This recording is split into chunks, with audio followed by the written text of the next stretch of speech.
What's up, guys? Earl at Sumo Bully Kennels. We got a cool episode for you today. Just like we were saying, Gator came back to us. He's been with us. We found a new co-owned partner out of Virginia. My new friend, D.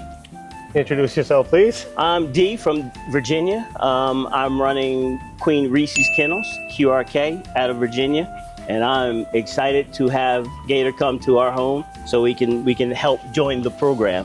There you go. So we got a new Sumo Bully Kennels family member here. They're gonna co-own Gator with us. He's roughly 11 months now, and you know, we got some work done. Oh, we hate the city, you guys know that. But you know, we'll get him there. You know, he's good on lead now. He doesn't pull and tug no more. He was terrible when we first got him. Right. Just pulling and wanting to go. But now he's calmed down on lead, and we're excited to see this boy in show. Yeah, we'll check out the shows by you. You know, if we can make it, we'll be more than happy to go up there. I'll be ready for it. I'll be ready for it, even if the first two are for practice, but we're getting him up to speed. You know, he's going to be good because he's social and he's very confident. Nice. So, you know. Yeah, I love the confidence. Absolutely love the confidence. Especially if I bring another girl in here, you're going to see him like play and stuff like that.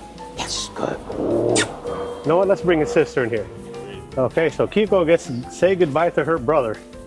These are litter mates, guys. That's Gator and Kiko from our Klaus and Fortuna litter. There she is.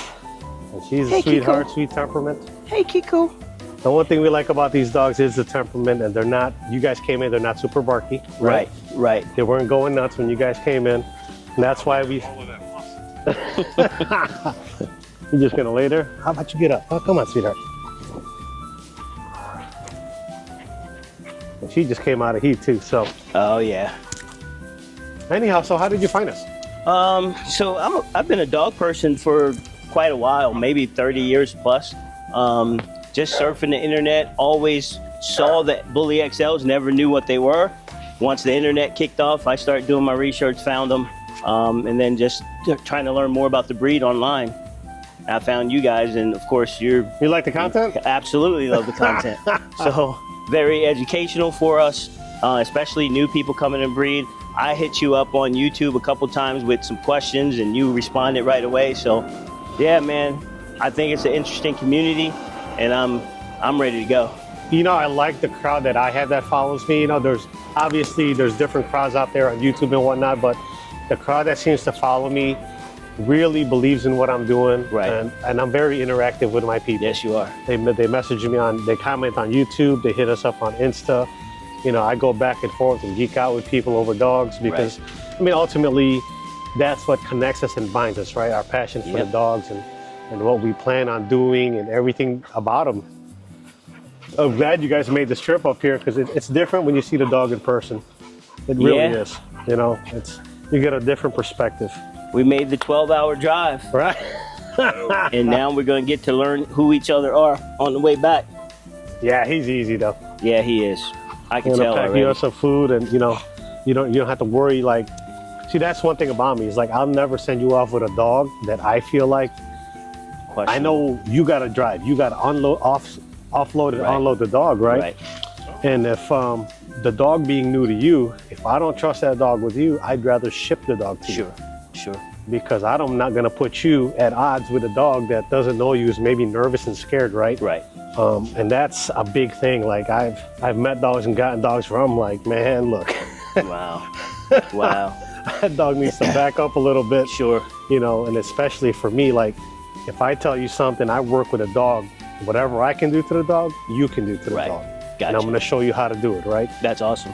Because it could be dangerous, man. I mean, he's only 11 months, but he's very powerful. The good thing is he's mentally stable. He's very confident. We break that sit out of him, and he's going to do good in show because you see he poses very nicely. Yes. Right? And he's a beautiful jet black color. And there's something about an all black dog like that that's I love the heart impressive. type pattern that's on his chest. That Batman emblem on his chest. Right. Oh yeah, it is more Batman than heart. See, that isn't cool. But yeah, he loves water, man. I like to, for the most part, I wet my dogs early when they're puppies, get them used to that water. Man, they get 100-something pounds, and then when you go to shower them, then they're bucking and fighting you. And, you know, they don't have to love it, but they just don't fight me when I'm, you know. especially during these months when it's hot. I like to wet them, water them down, and get them a nice cool off. But when it's really bad, I do turn on the AC in the garage. Like, Okay, yeah. I got a unit in the garage now, and I'll have 2 units in the new garage. Nice. When it's So done. you're going to be building facility then? Yes. Cool. Yep. Yeah, hit me up with any I'd tips. love to be able to model mine like yours. Yeah, of course. So everything I do is connected to that kennel, right? Yep. Well, the thing is, you know, like let's say you got to go out of town for work somewhere. The dog is confined, has an indoor And temperature-controlled space where Yep. he can be fed and given water. Yep. And he can also go outside to use the bathroom to relieve himself. And that way you can get to picking that up and cleaning it later on the day, right? Or somebody else can do that if you're not in town.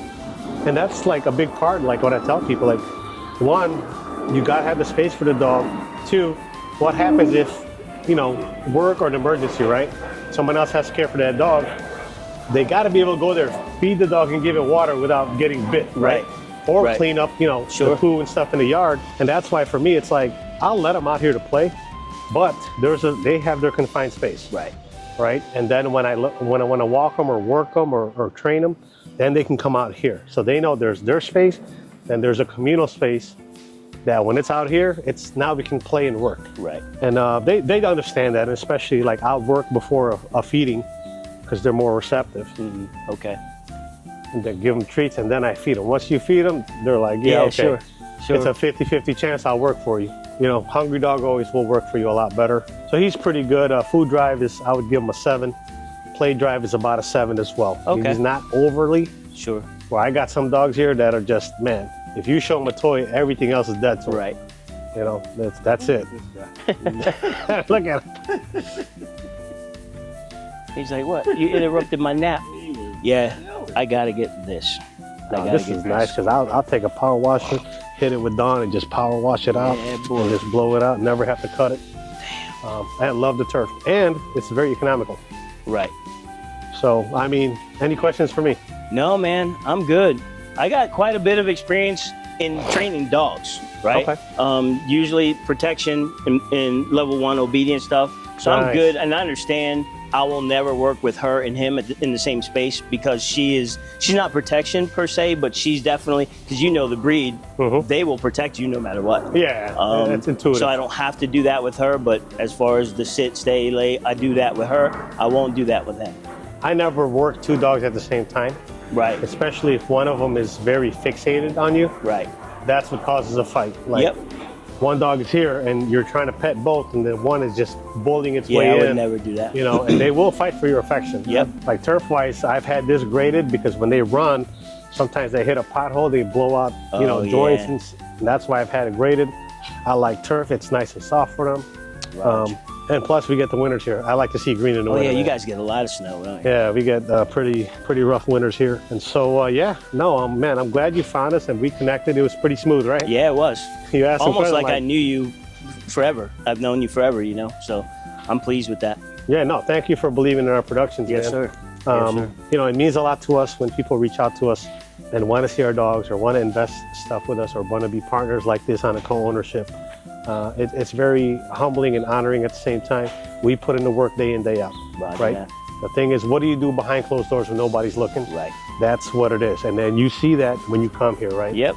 We're able to touch the dogs, look at the dogs, pet the dogs without any issues. And that's my thing, you know, we're raising show quality dogs. We get them around kids at the show, judges, you know, we don't want, you know, if I wanted something like that, I would get something like that particularly, right? Sure. Just like they got hunting dogs, herding dogs, protection dogs. Right. You know, this is different. This is kind of a versatile, multifunctional dog. But for your purpose, yeah, I'd love for you to take him to show. I believe he will do very well. Okay. He is going on 11 months. You're gonna see a difference at around 18 months and around 24 months. From 24, you're gonna see another difference closer to 30-ish, 32 months. Okay. And at 3 years, 3.5 years, you're gonna see the dog. Most people are impatient. And I always say nutrition, nutrition, nutrition, supplementation, right? It's like the dog is young.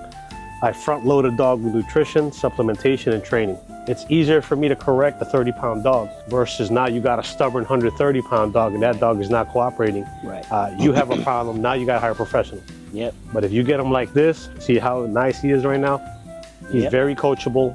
He's not going to give you much resistance. Sometimes you have to be firm with him. Sure. But at this point of where I got him, hardly any, if anything. So yeah, no, I mean, we got to convince you out there, Yeah. especially once you're all set up. Once I'm set up, it'll be the perfect thing. You know, I think as you'll a enjoy it. co-owner, I like to go visit my co-owns and, you know, maybe I'll see you when he's about 2 years old. Okay. We'll do an update video. We'll do a professional photo shoot. Sure. Check out your facility and all Yep. that and just rock out, you know. Okay. Put something on the grill, have something to eat. Yes, The sir. whole nine. Oh, welcome to the Sumo Bully Kennels family. Thank you. Man, this is how the Pleasure magic to be happens, here. right? It's cool. We put out these videos of a topic and a hobby that we love. Then you make great people along the way. You know what I mean? It's like retired military. My wife's active duty, you know? He's active duty law enforcement. Right. It's awesome, man. Pleasure doing business with you, and we'll continue doing that, man. Yeah, no, we're busy. For sure. We'll be to see you about Okay. 2-year mark. Yes, sir. So, guys, we're at Sumo Bully Kennels, my new friend D and his older brother, Rob. Mr. Rob. And they drove here all the way from Virginia to pick up their new co-owned Gator, which we might change the name, but that will I be think up we'll to D. keep it. You like? I like So- it. Gator. All righty. Well, catch you guys on the next one.